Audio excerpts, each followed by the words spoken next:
निम्रत हमारे शो पे आई थी 2016 में। हाँ जी, एयरलिफ्ट के साथ। हाँ, एयरलिफ्ट के साथ, अक्षय जी के साथ, अक्षय पाजी के साथ। हाँ जी। वो तो आते हैं, दिन में 2 बार आते हैं। पर ये 2016 के बाद अब आई हैं, तो आपने सोच रखा था कि मैं चीफ मिनिस्टर बन जाऊंगी, कुछ बड़ा करूंगी तभी जाऊंगी, ऐसा? आपके शो पे आने के लिए ऐसे कुछ बड़ा करना पड़ा, भी क्या करें। आप चीफ मिनिस्टर बनी हुई हैं, देखिए आप। हाँ जी, बिल्कुल। कितनी खुश है, सच में थोड़ी बन गई हैं आप, फिल्म में बनी है। अच्छा, ट्रेलर से दिख रहा है कि सब अपने अपने कैरेक्टर में पूरा जमे हुए हैं, सबने अच्छा एक्सेंट भी पकड़ा है हरियाणवी। इसके लिए कोई ट्रेनिंग लिया आपने? जी जी। दूसरा एक्सेंट पकड़ना हो, आप हिमाचल से हैं, पंजाब चंडीगढ़ रही हैं, और हरियाणा हालांकि बगल में ही है। जी, हम सबकी कोच हैं सुनीता मैडम। अच्छा जी। तो तीनों को उन्होंने सिखाया है। एंड ज़रूरी ये था कि जैसे आप देख सकते हैं ट्रेलर, सबका बैकग्राउंड अलग है एजुकेशनल। तो जो बिमो है, जो बिमला देवी हैं, वो उनका बिल्कुल ठेठ एक एक्सेंट है। गंगाराव चौधरी का उनके हिसाब से, उनके एजुकेशनल बैकग्राउंड के हिसाब से। मैं IPS हूँ, तो जो सबसे जो प्योर इमोशन होता है, गुस्सा, सिर्फ वो हरियाणवी में ज्यादा निकलेगा। बाकी तो अदरवाइज हल्की हिंदी और हरियाणवी मेरे कैरेक्टर में मिक्स थी। तो we just try to balance it out with as per the role. तो मजा आया सीख के। पर आजकल डायलेक्ट कोच वगैरह हो गए हैं, लेकिन पहले जो फिल्में होती थी उसमें से सारा हमको ही सोचना पड़ता था कि यार ये कौन सा एक्सेंट पकड़े। But you all were more talented than us, ना? हम लोग को मेहनत करनी पड़ती है। आपने अर्चना जी कभी कोई और एक्सेंट ट्राई किया अपने 50 साल के करियर में, जितना 30 साल कोई और एक्सेंट? मेरा खुद का एक्सेंट लोगों को याद नहीं है, तुम लोगों ने फेमस कराया मेरा वो ब्रिगेंजा वाला एक्सेंट। और आपने बड़ा कमाल का किया था। मैं पता वो कॉलेज ही ढूंढता रहा कि ऐसी टीचर कौन से कॉलेज में होती हैं, हमें मिला ही नहीं वो कॉलेज। मैंने बोला किसी और तरीके से था, तुम लोगों ने ओह माइंड ब्लोइंग, ऐसा मैंने कभी नहीं बोला। आपने कैसा बोला था, वो वाला करके दिखाओ। It's mind blowing.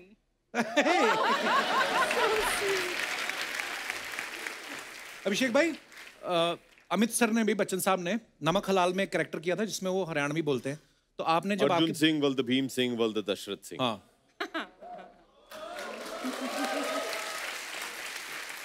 अच्छा, आप कभी पापा से स्क्रिप्ट डिस्कस करते हो कि इतना एक्सपीरियंस सुनाऊं कि आपको वो कहते हैं माफ कीजिए हम खुद बड़े बिजी हैं, किसी और को सुनाइए, ऐसा? आप वैसे शेयर करते हैं पापा के साथ कभी स्क्रिप्ट? डिस्कस तो नहीं करते हैं, लेकिन देखिए घर पे बातचीत तो होती रहती है कि देखिए एक कहानी सुना है, अच्छी लगी मुझे, आप क्या कर रहे हो, ऐसे बातचीत होती है, लेकिन वी डोंट लाइक कंसल्ट तो नहीं करते। पूरा नरेशन नहीं, अपना अपना देखो। जी, आपको अच्छी लगती तो करो, है ना? उन्होंने हमेशा ये एक छूट दी है कि भैया जो भी गलतियां करनी है खुद करो, मैं क्यों तुम्हें गाइड करूं। पता चले बाद में बोले कि पापा आपने बोला था कि पिक्चर करो। अच्छा, एक्चुअली किसी को सलाह नहीं देनी चाहिए, मैंने देखा है। वाकई ये बंदा फंस जाता है, सही बोल रहे हैं। जब तू मेरी तरफ देखकर बोलता ना ये किसी को सलाह नहीं देनी चाहिए, अब मैं सोचू कोई पंच आएगा, मेरे ऊपर आएगा, कोई ताना आएगा, नहीं था। Excuse me, Miss Braganza, you know sometimes you have to be serious in your life. Every time comedy doesn't work.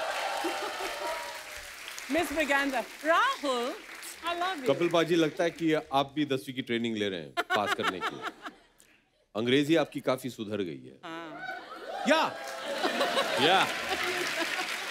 मैं ना अभिषेक भाई अंग्रेजों के साथ बड़ी अच्छी इंग्लिश बोल लेता हूँ। अच्छा, वो ना गलतियां नहीं निकालते कि ये प्रेजेंट इंडेफिनिट टेंस है या फलाना, वो मेन बात समझते हैं, भाव समझते हैं, इमोशन समझते हैं, इमोशन समझते हैं। ये दिनेश तो मेरा दोस्त जो गिटार पे ना, रेड गिटार पे, ये तो और भी ज्यादा, मतलब इंग्लिश इसकी क्या ही बात है। एक बार पता नहीं इसको कोई, अमृतसर में हमारे गोरे घूमने आते रहते हैं ना, टूरिज्म काफी अच्छा है, तो इसने बोला कि यार बड़े अच्छे लग रहे हैं, दोनों के साथ फोटो खिंचवानी है। इसने फोटो खिंचवा ली, तो इसकी ठीक नहीं आई, तो इसको बोलना ना आया कि अनदर फोटो, कहता सेकंड फोटो।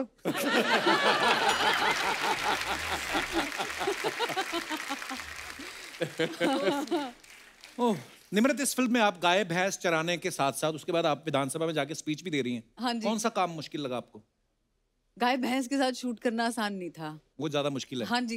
क्या क्या प्रॉब्लम आई, मतलब गाय भैंसों के साथ जब शूटिंग करते हैं? जी, जानवर है, उसका अपना मन है, अब आज उसका मन नहीं है शूटिंग का। उसको कैसे समझाओगे कि उसको नहीं करनी शूटिंग? उसको अपनी पूंछ घुमाते रहना है सीन में पीछे, तो आप वेट करोगे, उसकी पूंछ रुकेगी तो मेरा डायलॉग शुरू हो। आई स्वेयर, ये हाल थे। और लाइट जा रही है, बारिश हो रही है, ये सच बात है, और हम लोग पीछे जो है पूंछ उसकी रुकने के वेट कर रहे हैं कि इतना शॉट लेके कोई नीचे से पूंछ पकड़ लेता है। टेक्निकल चीजें भी होती हैं। सर, फिर और प्रॉब्लम्स आ सकती है ना ऊपर से। अच्छा, हाँ।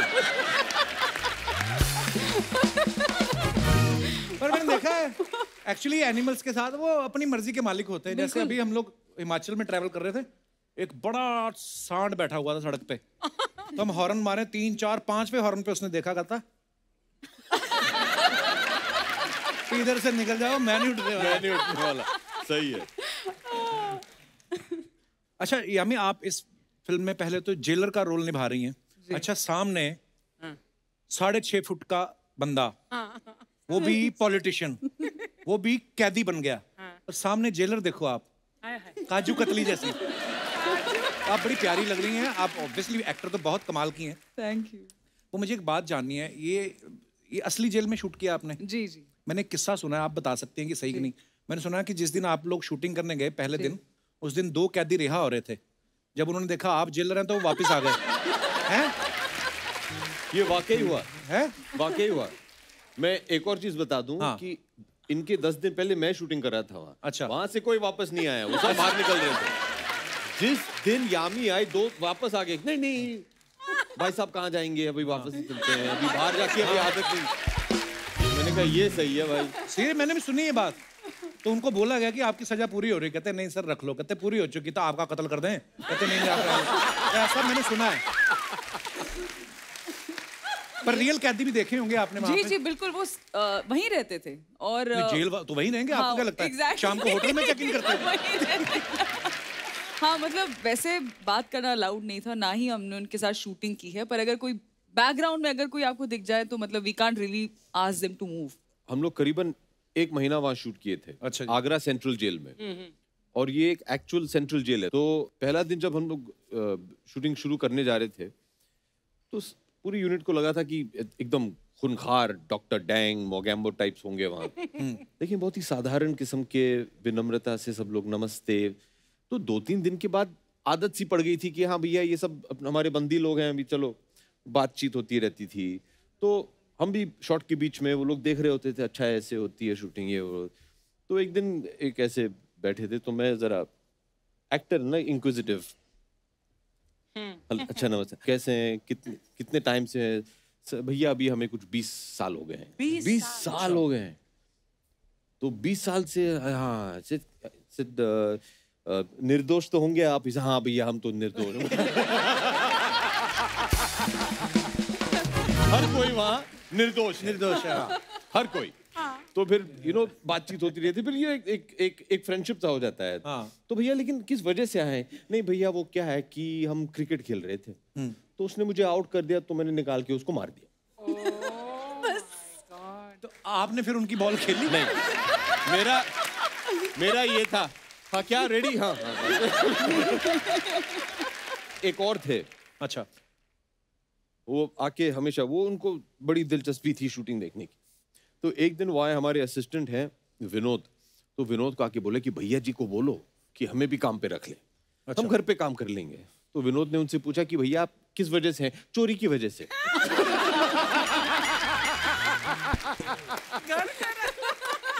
प्रभु ईमानदारी के पॉइंट्स। ईमानदारी।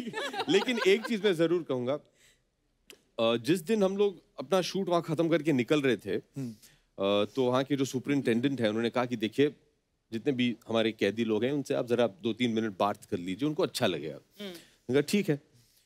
तो वो मैं भी भावुक होके मैंने बोल दिया कि देखिए मैं चाहूंगा कि जैसे ये फिल्म तैयार हो जाए सबसे पहले हम आपको दिखाएं। अच्छा। और सबसे पहले हमने आगरा सेंट्रल जेल में पिक्चर दिखाई to the guards and to the inmates. कुछ 2500 कैदी ने बैठ के जमीन पे पिक्चर देखी। हमने पूरे 2-3 स्क्रीन लगाए हुए थे, बड़ा अच्छा लगा।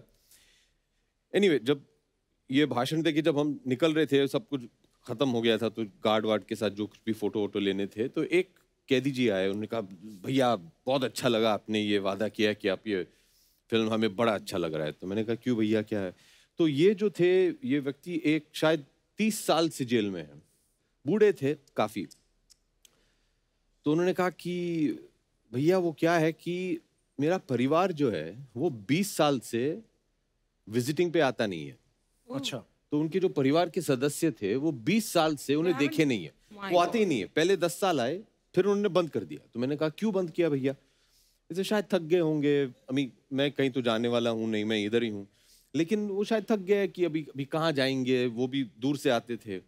तो 20 साल से मेरे परिवार के लोगों ने मुझे देखा नहीं है। अभी ये जो फिल्म रिलीज होगी, अगर मैं पीछे कहीं दिख गया तो उनको तसल्ली मिल जाएगी, हाँ चलो बापू ठीक है।